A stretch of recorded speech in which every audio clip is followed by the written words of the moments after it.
This is the Lesbian Historic Motif Podcast, brought to you by Heather Rose Jones. The show looks at lesbian and sapphic themes in history and literature, and historical fiction with queer female characters, including fantastic versions of the past. We present research, interviews, news of the field, book listings, and original historical fiction for your enjoyment. For even more historic research, check out our blog.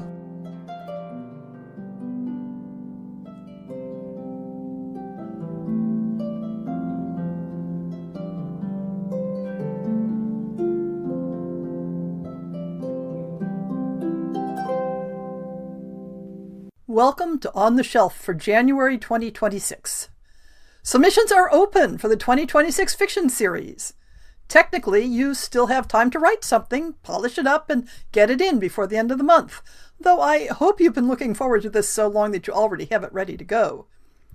This year, I'm going to try to relax about the process and not get too anxious about numbers. Submissions already started showing up on day one, and I plan to stick to promoting and not angsting. Remember to review the submission guidelines on the website, linked in the show notes, to make sure your story fits our requirements. The new year is a time for review, and the Lesbian Historic Motif Project has a lot more to review than usual this year. Retirement meant that I have more time to devote to all aspects of the project. I blogged 109 items this year, compared to less than half of that in 2024. I fit in more interviews than any other year since I stepped back from doing a weekly show, and I've had the chance to do more reaching out to do cross-promotion of other podcasts, exhibitions, and projects relevant to lesbian history. This year, I've begun the actual work of turning all this research into an organized sourcebook for authors, and discovered that I have maybe 80% of the material already written up in some form. And that work has been recognized publicly in the acknowledgments of a historic romance published by a major press. I have some ambitious goals for this current year, but one that I have little control over is getting more visibility and a larger audience for the project. That's where you all can help. The audience for the podcast has remained fairly static, but there are occasional blips when some particular episode attracts attention. That generally happens when someone other than me talks it up on social media. Discoverability is, as they say, a bitch. No matter how much I post about the project, I'm only reaching the first layer of people that I have direct connections with. But each of you has another layer, and each person in that layer has another layer. It would be wonderful if together we could achieve some synergy and spread the word further. As far as I know, there is no one else out there doing quite what I'm doing for lesbian history and historical fiction. History podcasts and websites tend to focus strongly on the 20th century, or discuss specific individuals. Historical fiction is an afterthought, or overlooked entirely, on websites and media promoting lesbian fiction. And only a handful of isolated anthologies have provided a market for short lesbian and sapphic historic fiction. For the people out there looking for what we offer, they are unlikely to be finding it anywhere else, not in substantial quantities.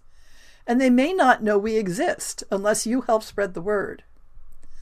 The Lesbian Historic Motif Podcast will be celebrating its 10th anniversary this year. The blog had its 10th anniversary over a year ago. That's a very long time on the web. No matter how long you've been following the project, you've become part of something significant and meaningful. Together, let's make it even greater. This month on the blog, I've been working through a group of articles covering various Asian cultures, with a few other items thrown in. Wenjuan Zhui offers a dissertation on transgender narratives in pre-modern China, while Matthew H. Sommer reflects on an apparent global shift around homosexuality as reflected in 18th century China. Adrian Carton provides an overview of same-sex relations in Asian history, and because it appears in the same book, I also covered an excellent review of lesbian evidence in early modern Europe by Laura Gowling. Leila Rupp discusses the problems and pitfalls of studying same-sex sexuality on a global level.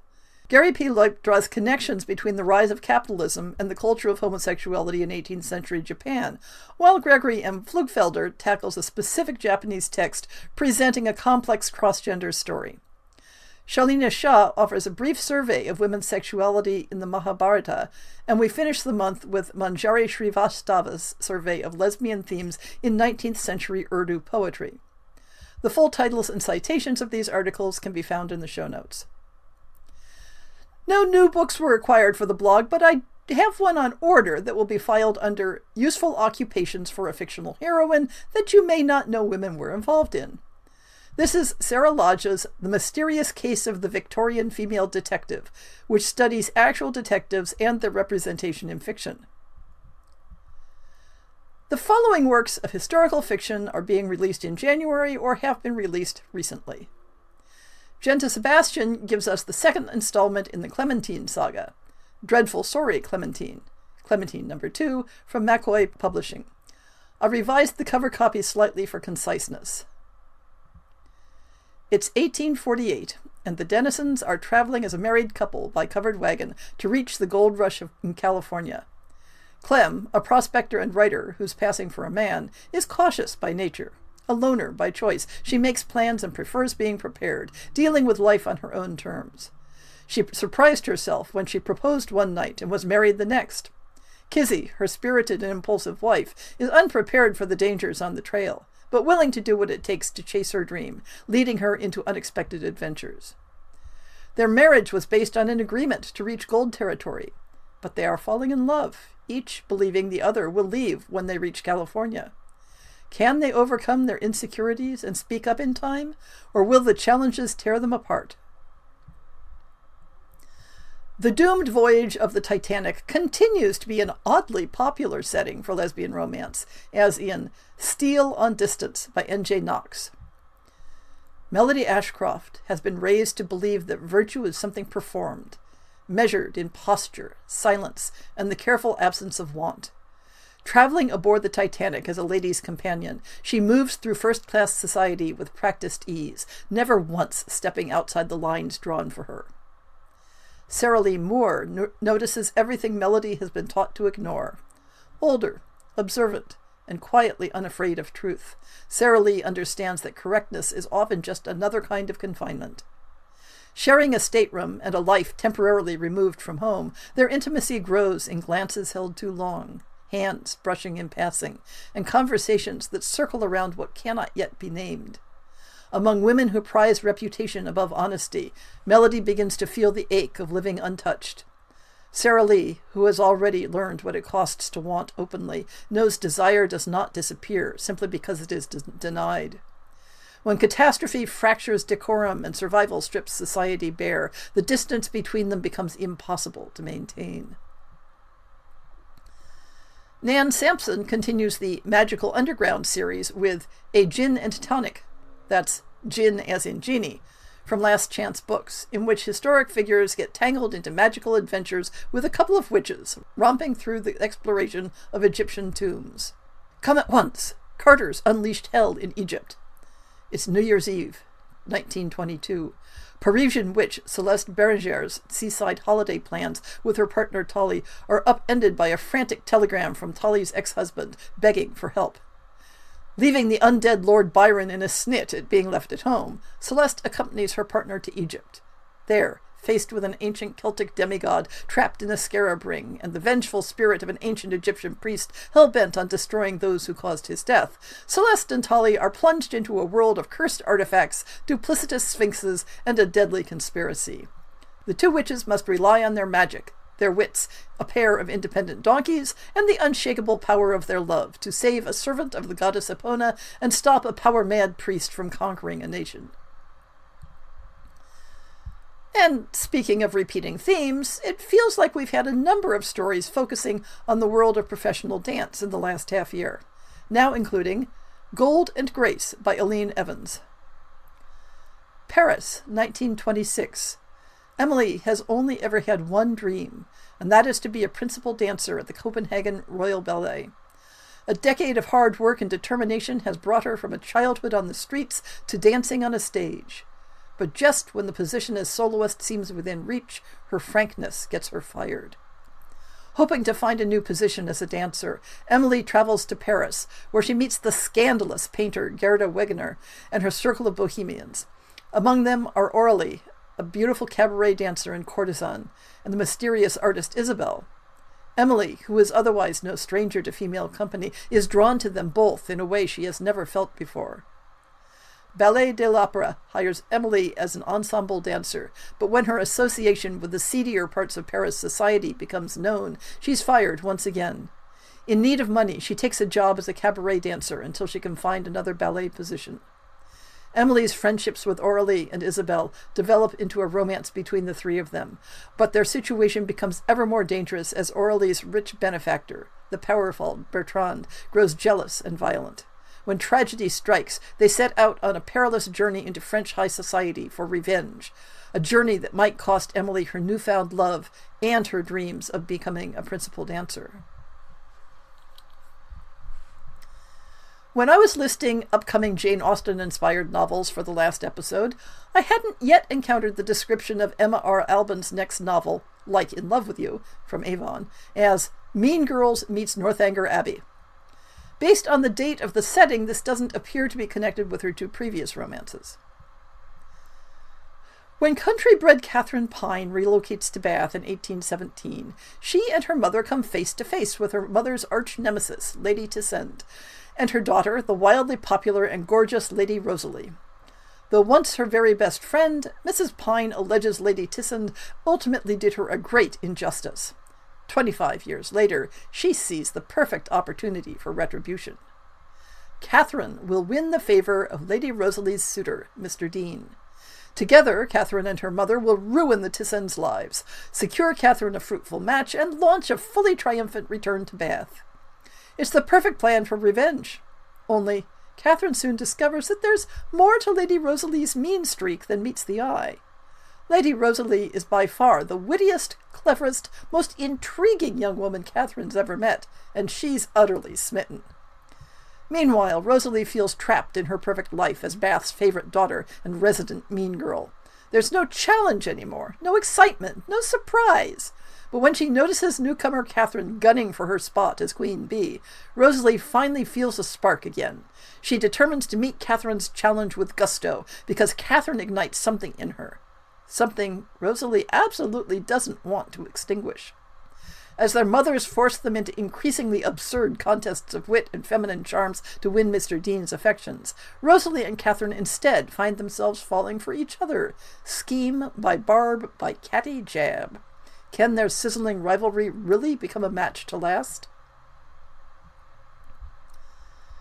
The Debutante Dilemma by Jane Walsh from Bold Strokes Books is the latest in that author's extensive series of Regency-era romances.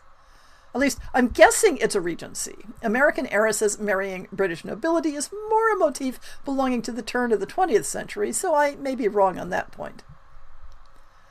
Lady Emily Calloway has everything a debutante could want, including a fairy tale engagement to a fabulously wealthy lord. Her wedding should be the highlight of the season, until her fiancé's older brother announces his own upcoming nuptials. Society is riveted to learn that the heir to a dukedom will marry an unknown American. Seething with envy, Emily is burdened with the task of introducing her rival to London society, and is shocked to discover her own attraction to the beautiful heiress.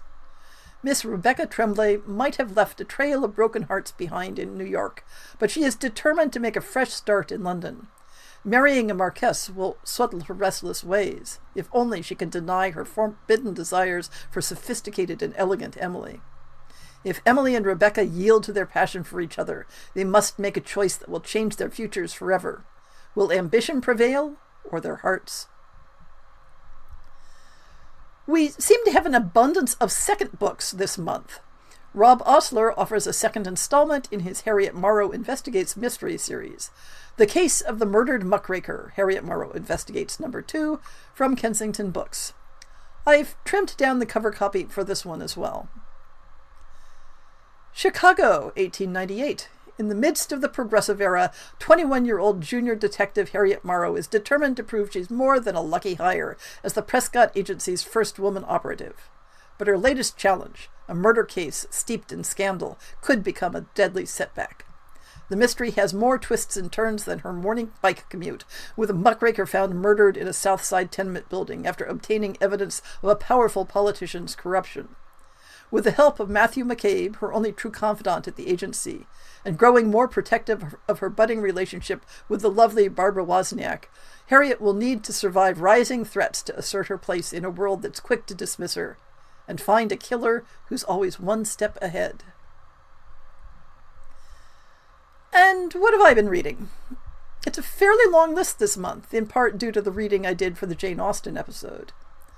I checked out Rob Osler's first mystery, The Case of the Missing Maid, and found that while it was competently written, the author went a bit overboard in showing off the detailed background research.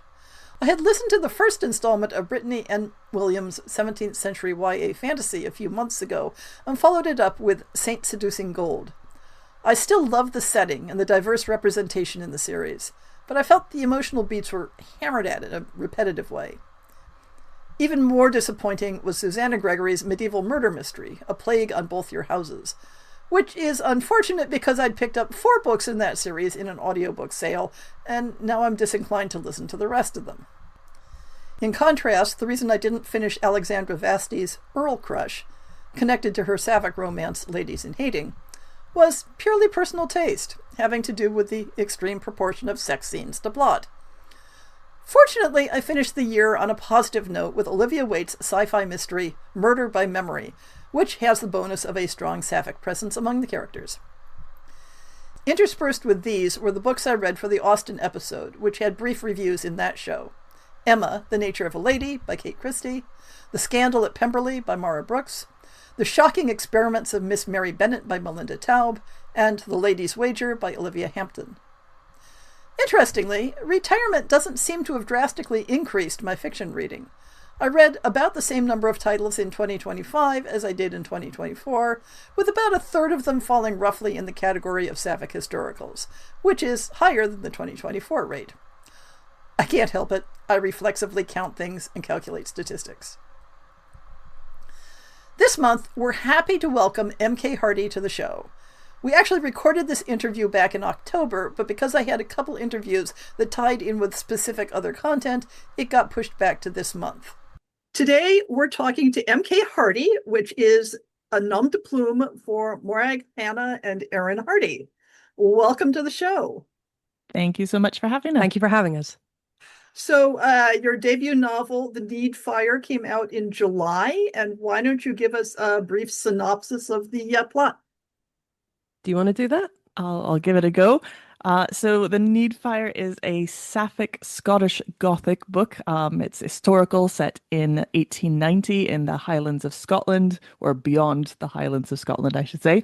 And it concerns a woman called Nora Mackenzie, who is escaping her life in Glasgow. There are various things that have made it not desirable to stay there anymore, and she runs away to this small sort of village in the north coast of Scotland to marry a lord that she has heretofore only exchanged letters with, and she has convinced herself that this is the way to make her way in the world, to become her own woman, to take some control over her life.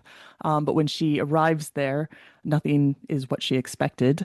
She finds that her husband-to-be barely seems to recognize her, doesn't seem to know why she's there.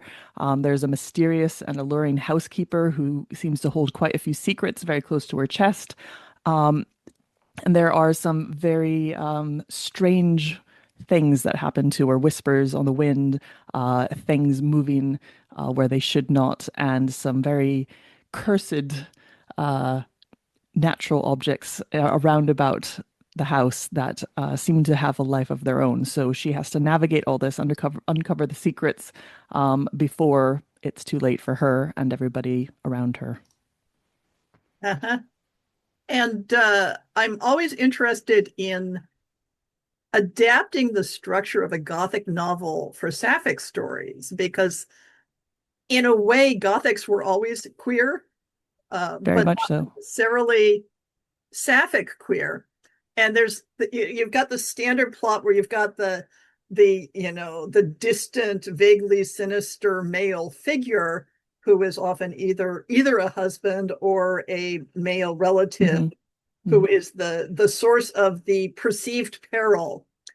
But then when you toss in, this is going to be a sapphic story, obviously there's a third body in the problem, as it were. Mm-hmm. And how that fits in, how it works out. I've noticed about half the sapphic historicals that I have run across do in fact involve a heterosexual marriage and then escaping from that in some fashion. Um, Talk to me about your take on Gothics.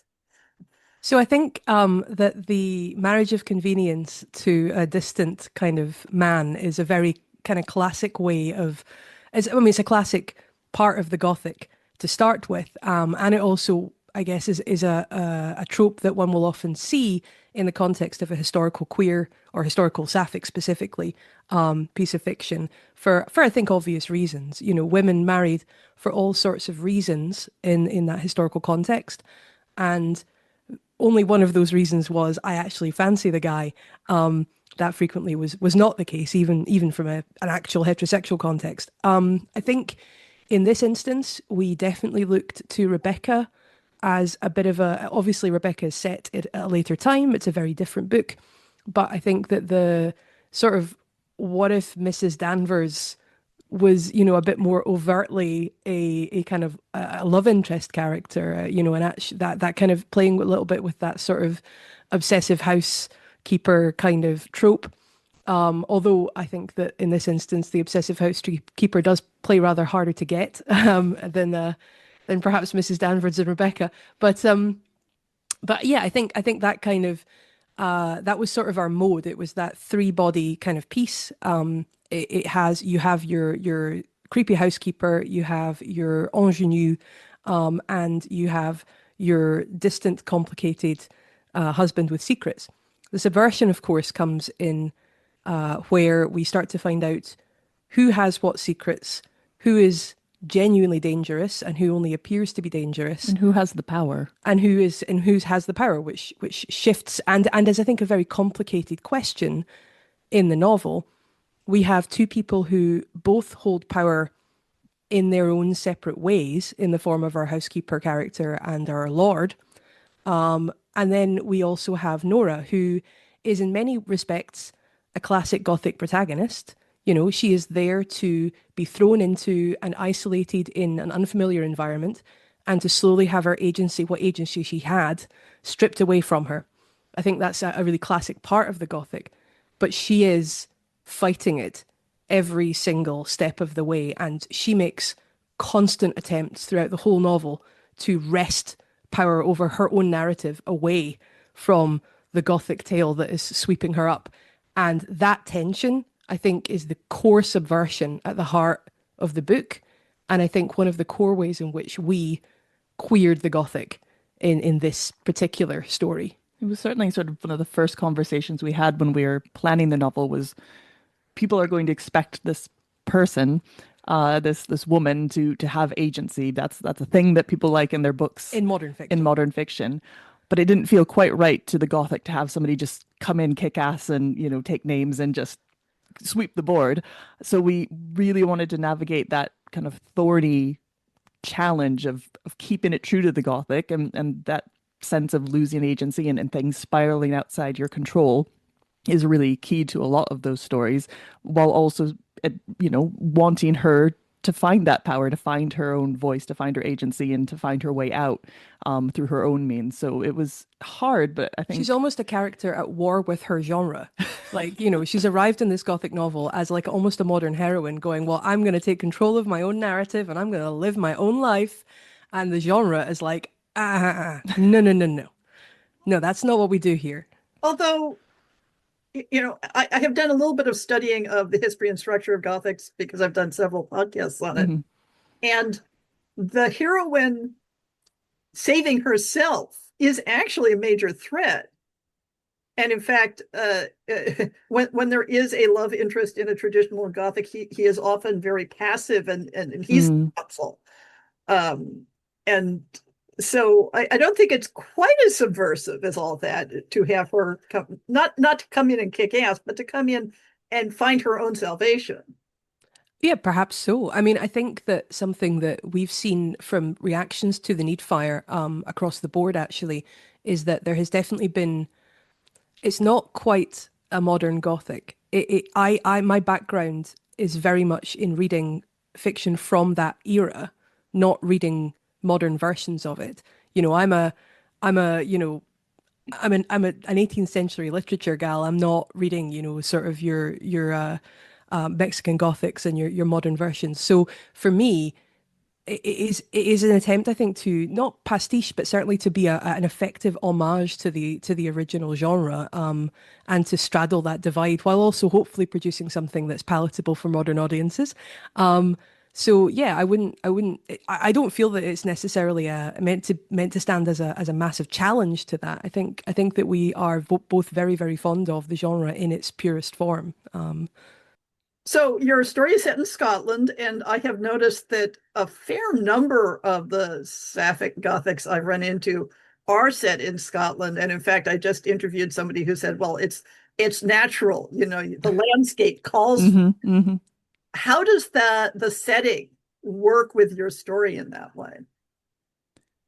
Yeah, I think for us, Scotland is the perfect place to set a Gothic. As your prior guest said, it first of all, just the atmosphere and the landscape and everything just sort of lends itself. We have very, very strange seasons. So the Needfire is set in the far north of Scotland, and at certain times of the year, it's as far north as sort of northern Alaska is, and it will have 18 hours of dark. It becomes a very kind of funereal place for much of the year. So just from a vibes standpoint, it definitely lends itself to that. But there's also a lot about its history that I think works really well with the Gothic, and I think Mo can probably speak to that. Yeah, so I think Needfire is set in 1890. It's in sort of the long shadow of the Highland clearances that happened across the end of the 18th century, beginning of the 19th century, where vast numbers of tenants living on the land and working the land were kicked off, and shipped off either to the cities or to the edges of the country to work as fishermen, and stonemasons and kelp farmers and all sorts. And the rest, of course, were shipped off to Canada and America and New Zealand and Australia. And that period is such a stain on the history of the country, that we're feeling still to this day. We have an enormous amount of private land ownership in Scotland, which is a really major problem geopolitically for us and economically for us. It really shackles our ability to really use our land and to make the best of it. And that all kind of, it doesn't really start at that point. It really starts back in the 1200s. But leaving that aside, for a moment, We don't have enough we don't time have for all time to that. start with King David. So yeah, like taking the end of the 1700s as our start point there, that generational kind of trauma, I think, is an important part of the story. And I think in Gothic fiction, so often Gothic fiction lingers on, and horror generally. Gothic is sort of a sort of it's not always a horror, but Gothic fiction, I think, really sits in that place where in, it is preoccupied with the past and with legacy and with history. Somebody, something, the place, the people, they are all haunted by things from their past and from their family, their familial past. And that's something that I think is very easy to explore in the context of an estate in the north of Scotland in the late 1800s, because you're looking at somebody who is sitting on land that a couple of generations previously has in some way been changed forever by the clearances, regardless of how the stewards of that land decided to treat the situation. Yeah, the Gothics are very much about the past intruding itself into the present or lingering. Secrets becoming Yeah, unburied. lingering, yeah. Yeah. Yes. So you wrote this story together, and you are a couple, as I understand it. Yes. We are. What is it like? So what's your favorite thing about co-writing, and what is your least favorite thing about co-writing? I think for me, my favorite thing is having another brain to bounce off of, and for another brain to take over when mine just can't do words anymore. It's wonderful, and I know a lot of writers do have people they bounce off of, and they could be partners, could be other writers, but to have somebody that I can go on a walk with and just go, right, there's a problem. We need to work this out. And, have somebody to who knows the story inside and out because they've been there with me as it's developed and written is just it's a joy. It's the ultimate form of creative collaboration for me, and it's I imagine it would be for the musically inclined, being with somebody you can play or sing a beautiful song with, and it just makes it really fun. I'm not talking into the mic apparently. Yeah, I think probably the challenge is, I mean, obviously sometimes you will disagree on the direction of a story and you have to hash that out. And I think that probably authors who write by themselves do the same thing. Like they will be torn about the way forward and they will have to have a wee conversation with themselves. For us, that's externalized and sometimes it's domestic. Um, and that's fine. That's dispute management. That is not actually the worst part. I think probably the biggest challenge that we face as writers, particularly as we have started to take it more seriously, is that I have ADHD and Erin has anxiety, and those are not compatible editorial mindsets. So, she would quite like to get ahead of everything and always be kind of working on the thing way before the deadline and really likes to have things out on the page and to see movement. I want to mull and percolate until the last few days and then bash everything out, probably in the middle of the night over the course of a few nights. Those are not compatible schedules. Those are not compatible ways of working. And finding an equilibrium and a middle ground and a compromise on those two different editorial styles when it comes to revisions is definitely the biggest challenge that we have. And I will let you know when we have resolved it. I'm Because at the laughing end, over here because I also have schedule anxiety, and somehow I attract friends, very good friends, who have ADHD and no sense of fun. Um, Oh, I feel you. I feel you. so, do you have any current projects that will be coming out later that you'd like to tell the listeners about? loads of them. We let's see.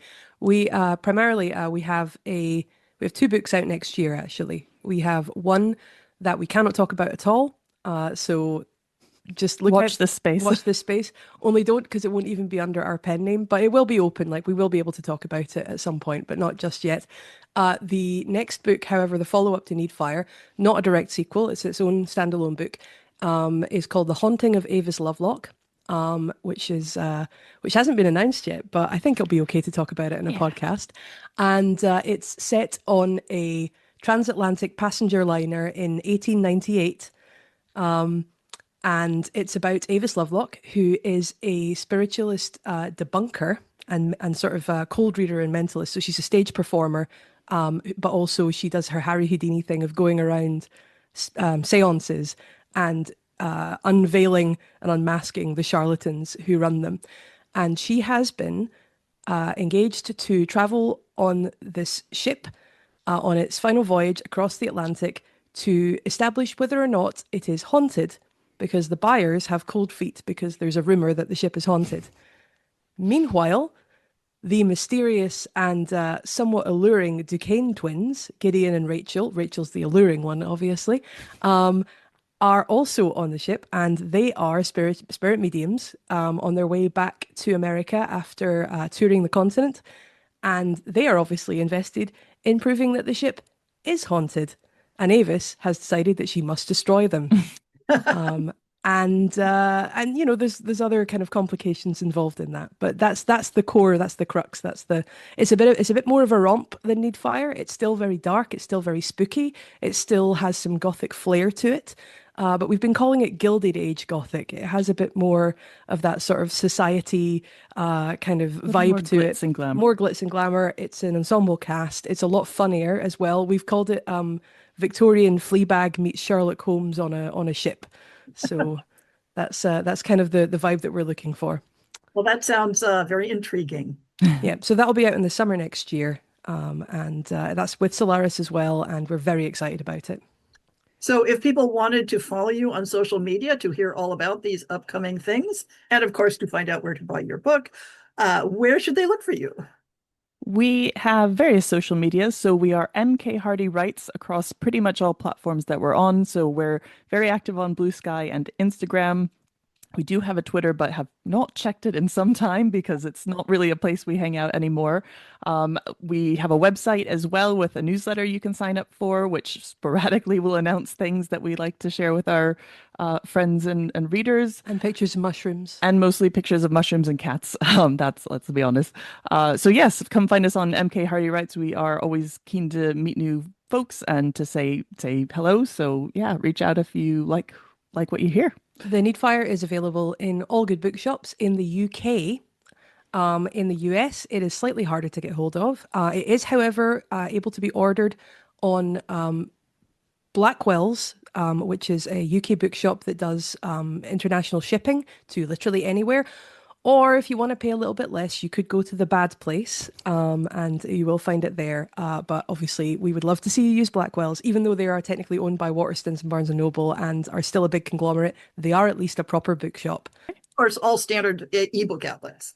If you've enjoyed Morag's dulcet tones while on the podcast, you can hear her read the audiobook. If you're an audiobook listener, she's read The Needfire and has done a fantastic job. I will put links to all of those in the show notes. Thank you so much for coming on the Lesbian Historic Motif podcast.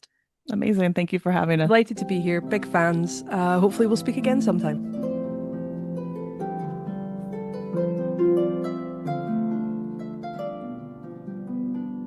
I hope you've enjoyed this episode of the Lesbian Historic Motif podcast. See the show notes for links to people and topics. Most shows will have a transcript linked as well. If you have a book announcement, a topic suggestion, or might like to appear on the show, please drop me an email. If you enjoyed this podcast, please rate it and subscribe on your favorite podcast app, and consider supporting our Patreon.